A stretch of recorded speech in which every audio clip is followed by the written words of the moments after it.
Bon dia a totes i a tots.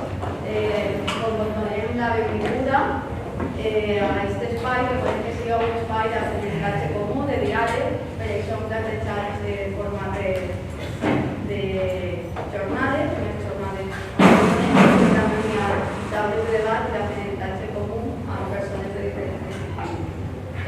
Vam començar amb el Pancó, en una ponència que té com a títol els moviments urbans a l'actualitat, caràcters desafiaments i propostes.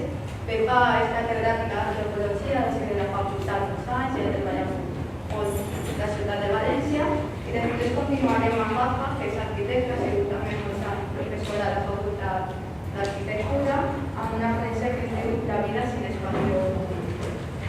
Cuando acabemos aquí, iremos a la Facultad de Ciencias Sociales, que está yendo en aquella dirección, el edificio blanco, el primero. Allí en el jardín tomaremos algo y después las mesas de trabajo serán en la segunda planta de esa facultad. Es un edificio blanco, pone Facultad de Ciencias Sociales, en las aulas 2A2 y 2A3. Sin más, comenzamos.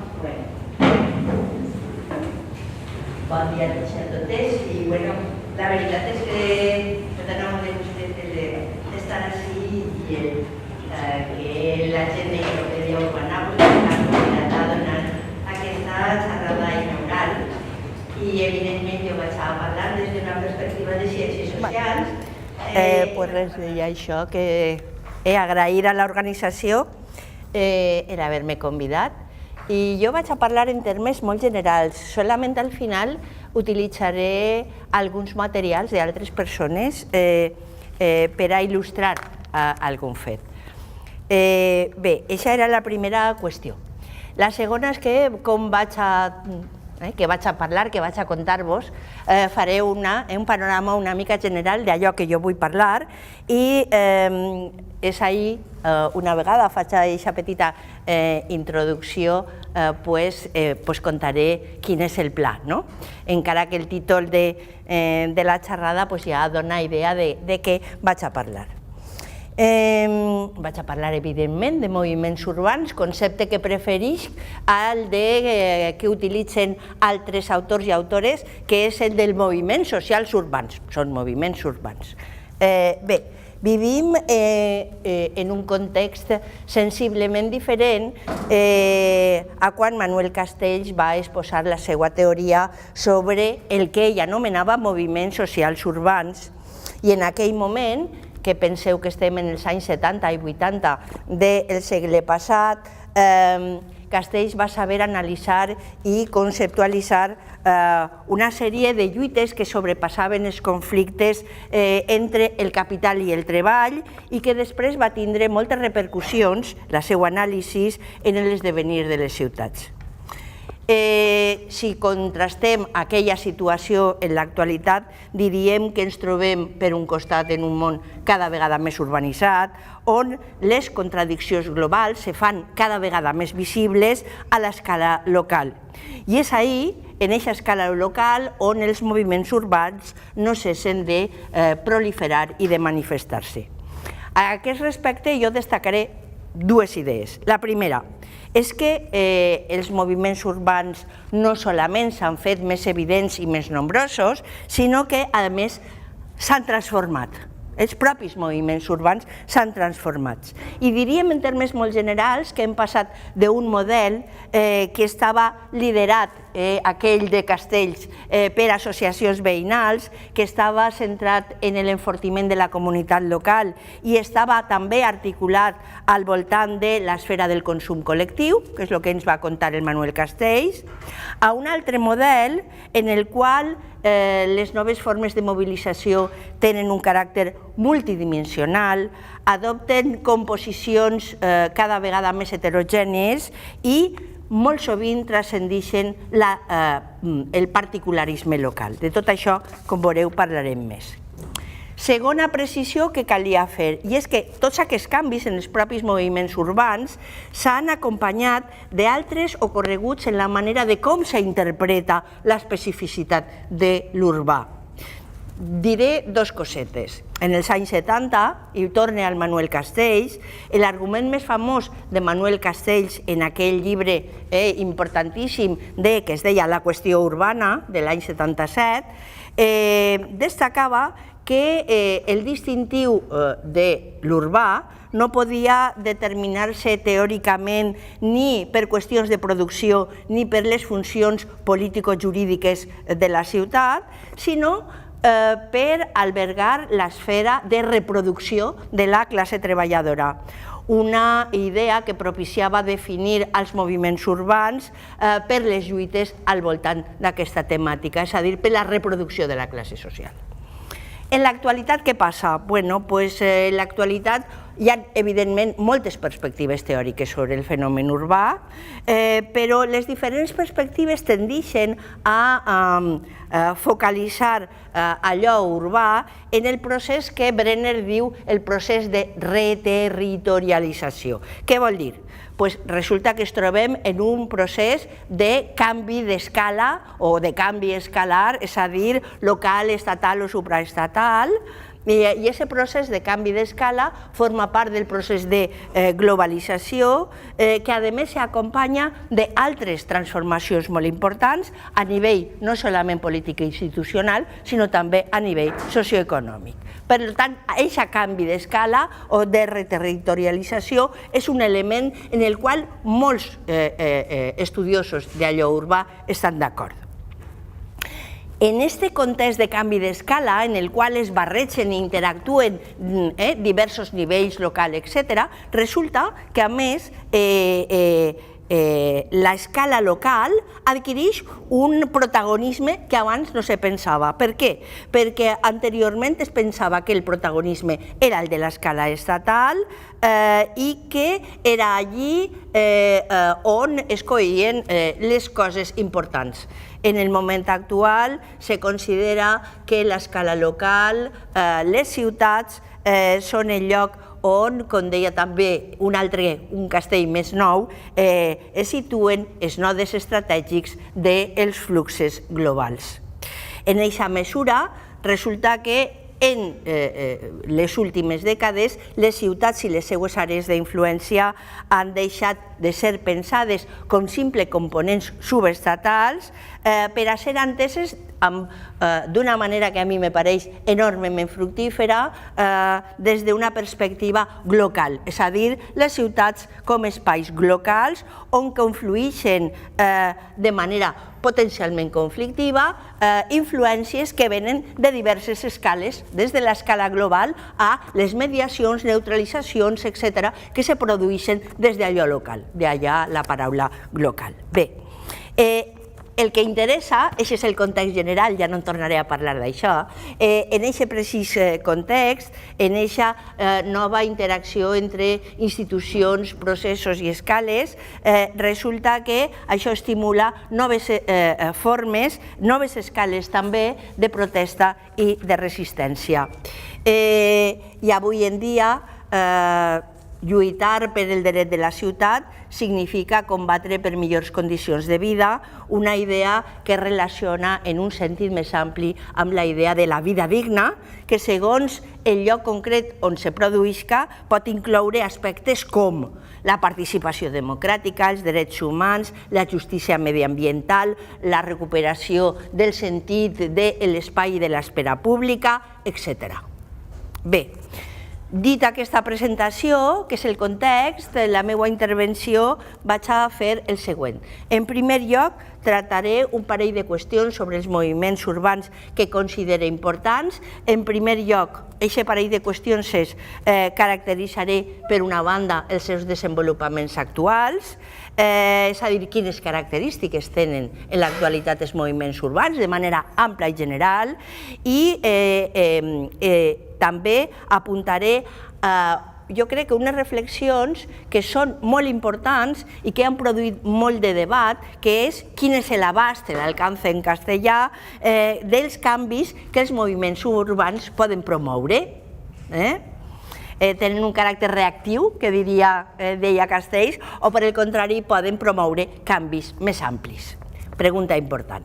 I per a finalitzar la meva intervenció presentaré un suggeriment. Jo crec que és més que un suggeriment, però ho deixo així, que és per a millor copsar el caràcter i els secrets dels moviments urbans i un suggeriment que té que veure amb l'enfocament de gènere. Comencem per el principi, principals característics dels moviments urbans, i aquí em recolzaré amb un article magnífic d'uns geògrafs catalans que es diuen Marc Martí i Jordi Bonet, que fa no massa temps, si algú vol la referència ja li la dono. Varen caracteritzar per una sèrie de trets els moviments urbans contemporanis, d'aquí i ara. La primera idea central és que el propi espai urbà, encara que sembli cacofònic o una tautologia, en el moment actual l'espai urbà s'ha convertit tant el mitjà com el lloc de disputa política. En altres moments no ho era. El segon element caracteritzador és que certament els moviments urbans es mouen a escala local, a escala de ciutat o a escala d'àrea metropolitana, però l'articulació és característic, una articulació de xarxes d'actors i actores que sobrepassen l'àmbit estrictament local i la seva capacitat també de dirigir demandes més enllà dels governs urbans i, per tant, incorporar les seues demandes als àmbits que dèiem als altres nivells, regional, en el nostre cas és autonòmic, estatal o internacional global. Aquesta realitat, aquesta segona característica, el que realça de Bellnou és aquesta idea que jo ja he comentat fa un momentiu del caràcter local dels moviments urbans en l'actualitat. Tercera característica dels moviments urbans és la gran diversitat temàtica de la seva agenda mobilitzadora. Quins objectius, en l'últim terme estic parlant, quins objectius pretenen els moviments urbans? Bé, amplíssims. És cert que la defensa de la ciutat continua sent un dels tòpics importants o de base dels moviments urbans. Hi ha altres temes que també atravessen les seues demandes i la seva agenda mobilitzadora, com pot ser des de la sostenibilitat, la migració, el consum alternatiu, l'accés a noves tecnologies o la crítica a la globalització neoliberal. Tots aquests temes s'han afegit als seus objectius i aquest afegit, diríem, és el resultat no solament de les transformacions socioeconòmiques que s'han produït, sinó també estan acompassades amb la pròpia evolució del que direm els moviments socials en el seu conjunt, que ja no són els urbans, és allò que diuen el cicle que ens trobem en un cicle de protesta global. Els moviments urbans també hi participen. Una quarta característica d'aquests moviments urbans tenen que veure amb els marcs interpretatius que organitzen i doten de sentit les seues accions. És a dir, quins són les idees, els pressuposts, les teories, més enllà dels fets o dels objectius concrets, caracteritzen els moviments urbans, i diríem que no tots, però en molts moviments urbans semblaria pertinent parlar d'una lluita per una radicalització de la democràcia. Radicalització de la democràcia que ara ho explicaré en les seues vessants polítiques, econòmiques, socials, culturals i també mediambientals a l'àmbit urbà.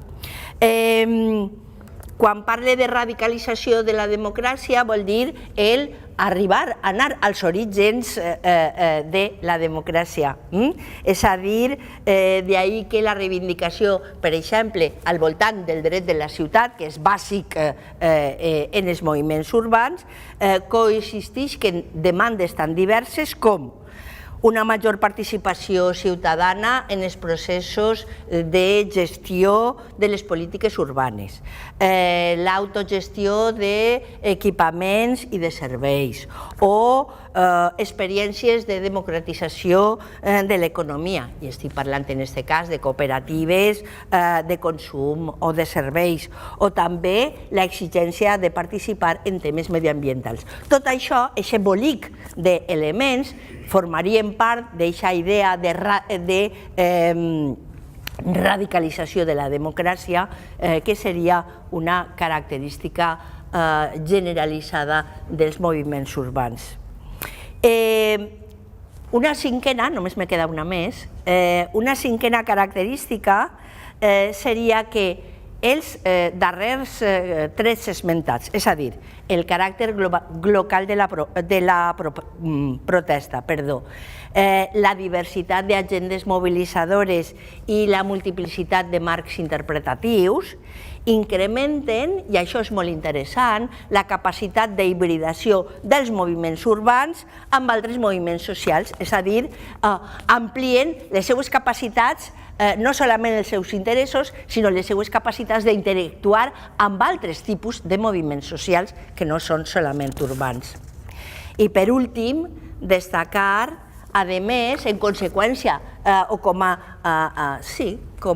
conseqüència de tot el que acaba de dir, el que és evident és la gran diversitat de grups que actuen i polititzen la ciutat, una gran diversitat de grups que no té a veure solament amb la seva temàtica, sinó també amb les seues formes d'acció, que inclouen, com he repetit fa un moment, des de la provisió i l'accés a l'habitatge o la provisió als equipaments urbans, la defensa de poblacions sotmeses a processos d'exclusió o de marginació, la defensa de la comunitat, l'oposició de nous desenvolupaments urbans degut a allò dels grans esdeveniments que nosaltres coneguem també, la gestió de serveis i programes comunitaris. Bé, jo crec que aquest conjunt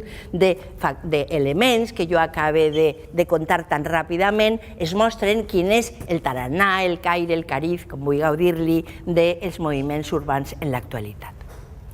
Passe al segon aspecte que jo volia comentar amb vosaltres, que és la capacitat transformadora dels moviments urbans. Abans recordava que Manuel Castells deia que els moviments socials urbans, que era el concepte que ell utilitzava, tenien una molt poca capacitat de transformació, tenien un caràcter reactiu, reaccionaven enfront a un problema, però més enllà, és a dir, allò de transformar la societat, una capacitat d'impacte més gran, ell li la negava. Això què passa? Bé, anem a parlar. Aquesta és, per tant, un tema de debat important. I es començaré de manera general recordant el que dos grans estudiosos, sociòlegs i sociòloga, un sociòleg i una sociòloga dels moviments socials, no dels urbans a soles, sinó que són Donatella de la Porta i Mario Diani, diuen que la capacitat d'impacte dels moviments socials en general depenen d'una ampla varietat de factors, entre els quals podríem destacar tres. La pròpia composició i organització del moviment, també la seva capacitat de realitzar aliances més enllà del propi tipus de moviment i també, evidentment, el tipus de respostes que donen els poders públics i l'Estat a les demandes del moviment social. Per això, diguem, la capacitat d'impacte dels moviments socials és enormement variada. Però ara anem a preguntar-nos, en el cas específic dels moviments urbans, què passa. I a aquest respecte s'han identificat i jo destaque dues limitacions sobre la seva capacitat d'impacte. Quines són i d'on venen? La primera limitació és la fragmentació dels moviments socials. És a dir, i què vol dir aquesta fragmentació? Vol dir que en la mesura que els moviments urbans són tan heterogenis, resulta que aquesta heterogeneïtat, aquesta gran diversitat de temes objectius per als quals treballen i lluiten pot dificultar, i de vegades sovint dificulta, la creació d'un llenguatge comú i d'un discurs polític coherent capaç de generar canvis. Primer problema.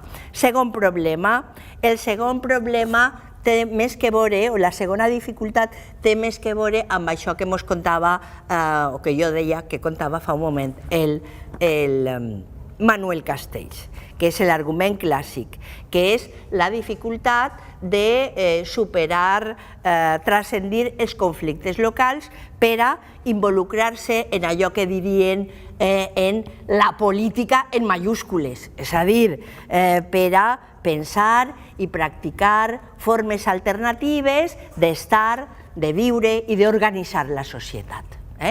La societat, no la petita societat local. Bé, perdona, però la gola la tinc una mica... Ui, això està fresquet, doncs no. Un camí, anem a mirar sobretot aquesta darrera. Un camí a aprofundir, en diversos autors i autores parlen que un camí per aprofundir i superar aquestes limitacions té que veure en la pràctica d'una política local. Tornem una altra vegada a aquesta paraula, és a dir, la pràctica d'una política local significa el poder establir aliances interescalars, és a dir, escala local, escala regional, escala estatal i que, evidentment, escala internacional, global, o el que vol dir-li. En aquest sentit, jo vaig a destacar dos arguments que me pareixen especialment interessants. Una senyora de cognom per a mi impronunciable, perquè és alemana, Bettina Köhler, i Markus Biessen, si algú vol... És un article del 2003 interessant, destaquen que, entre altres coses, l'avantatge d'aquests moviments urbans contemporanis perquè contribueixen a diverses coses, però fonamentalment jo destacaria dos. La primera, contribueixen a polititzar les contradiccions de la globalització neoliberal, fent-les més visibles, fent-les més properes, tant a nivell material com a simbòlic. Aquest és un element molt important, perquè el discurs hegemònic què ens va contant? Es va contant que això és un resultat de la globalització. I qui pot lluitar en contra de la globalització? Són forces externes que pareixen com allò de l'economia financera que depèn, diu, el mercado, doncs això. Allà lluny i uno no sabe que té noms i cognoms. Doncs exactament, contribueixen a donar proximitat i, per tant, a polititzar aquestes contradiccions que pareixen de la política de la globalització neoliberal, que pareixen tan llunyanes. I, evidentment, en aquest sentit, segon element interessant a pensar és contribueixen, per tant, també a alterar la narrativa dominant que tracta, com jo acabo de dir, a la globalització com una cosa quelcom invisible, inevitable i que a la llarga es va beneficiar a tots. Reforça aquesta idea utilitzant els èmfasis de dos autors, un autor i una autora, Ángel Calle i una senyora que es diu China Cabrerizo, China C. Cabrerizo. Els dos textos són dos del 2016 que diuen així, respecte al problema que estem avançant. Diuen que malgrat la hibridació, malgrat la diversitat de les formes de protesta, els moviments urbans estan atravessats per tres crits, o, si voleu, per tres desitjos que els fan globals en les seues, que fan globals les seues particularitats i localismes. I els tres crits, o els tres desitjos, ells els diuen així. A més, són tres crits que es retroalimenten i es reforcen. El primer crit és el de volem decidir. Aquest primer crit pretén introduir formes de democràcia participativa en les institucions polítiques, al nivell que siga, local, global, regional, estatal, etc. I, per tant, recuperar el protagonisme social i les pràctiques des de baix. Junt a aquest primer crit de volem decidir, n'hi ha un segon que és volem dignitat. Volem dignitat remet a qüestions històriques com allò del dret al treball, a l'habitatge, a la justícia social, que són peces que varen constituir els que les esquerres tradicionals comentaven o defensaven com l'estat de benestar i que per a alguns altres, més recentment, formen part, diuen, d'allò que s'anomenen els béns comuns. Uns béns comuns que avui en dia també estan en risc de desaparició perquè este capitalisme neoliberal acumulador i despossessor està posant-les en perill. I ja només me queda el tercer crit. El tercer crit és volem la nostra ciutat o el nostre territori. Aquest crit de volem la nostra ciutat, volem el nostre territori, ens remet al dret a la ciutat no solament de Lefebvre, sinó fonamentalment de Harvey, el dret a una ciutat més habitable, més justa, més igualitària, accessible, una qüestió que està, a més, reforçant els espais de mediació entre els moviments urbans i les institucions polítiques, les institucions públiques, en la búsqueda d'articular la micropolítica i la macropolítica, l'autogestió, la cogestió i les noves maneres d'intervenció urbana. Bueno, és una manera, diríem, més esperançadora de mirar la capacitat de transformació dels moviments urbans. I ja entrem en la recta final i vaig entrar en aquest suggeriment, que també, en el meu cas, jo diria suggeriment, és un crit. És un crit reivindicatiu, en el meu cas. Perquè en tractar els moviments urbans jo penso que cal insistir en la riquesa analítica que comporta integrat en el seu estudi l'enfocament de gènere. I vaig a mostrar la potència d'aquesta riquesa analítica a través de dos estudis recents que per raons diferents, diguem, he estat no protagonista perquè no els he fet jo, però en directa relació, que és dos estudis molt recents, encara no publicats, sobre les PA, les plataformes contra els desnonaments o antidesahucios, com vulgueu. Un estudi és un TFM d'una Sílvia Pérez Miret, que és una periodista que va treballar en mi. El segon és d'un sociòleg, Ferran Jiménez Azagra, un és del 2000, que és la seva tesi doctoral, 2016-2017.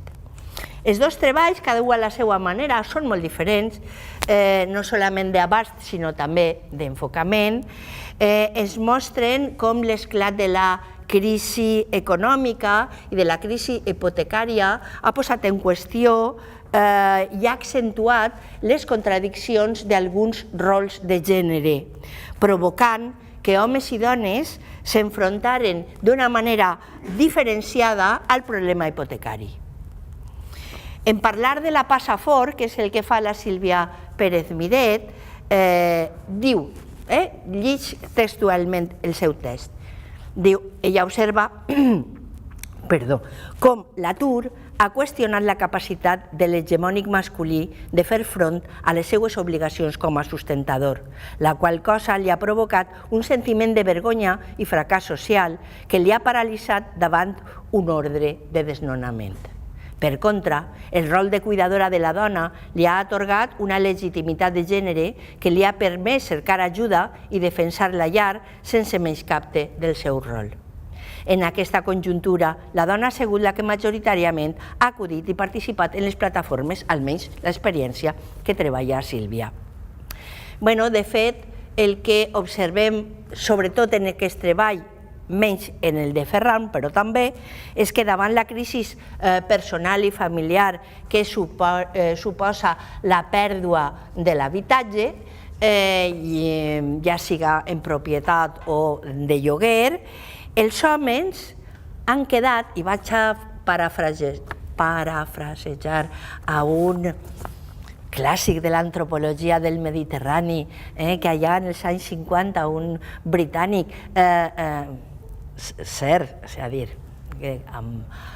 i antropòleg que va anar allà a Andalusia i a les serres d'Andalusia va escriure un llibre que es diu The People of the Sierra.